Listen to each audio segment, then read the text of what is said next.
Jadi orang hipertensi darah tinggi itu nggak sama kayak flu. Kalau kamu misalnya infeksi batuk pilek dikasih obat antibiotik 5 hari 3 hari sembuh. Oke. Hipertensi enggak, obat itu jaga supaya tensimu bagus sambil kamu lifestyle-nya berubah sehingga nanti tensinya turun gitu ya. Kenapa? Kita cegah komplikasinya.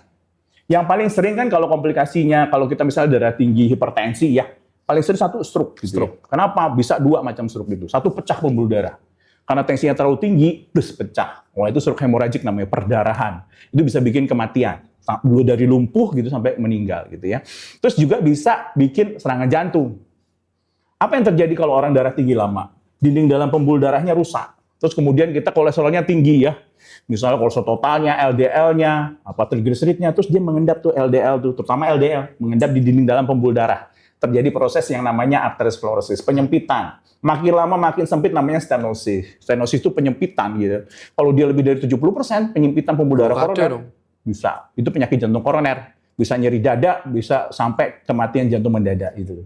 Dan akibatnya kalau kita rebound nggak stop obat dadakan yang terjadi? Nah itu dia. Kalau misalnya bisa dibayangkan ya, kalau misalnya tensi udah terkontrol bagus, terus tiba-tiba kita minum obat nggak teratur. Wah aman nih, udah santai, stop. Kan? Naik turun. Justru itu bahaya. Bisa bikin stroke nadi. Oh pecah pembuluh darah. Iya. Kalau elastisitasnya terganggu, terus kemudian tekanan yang tinggi kayak paralon lah gitu.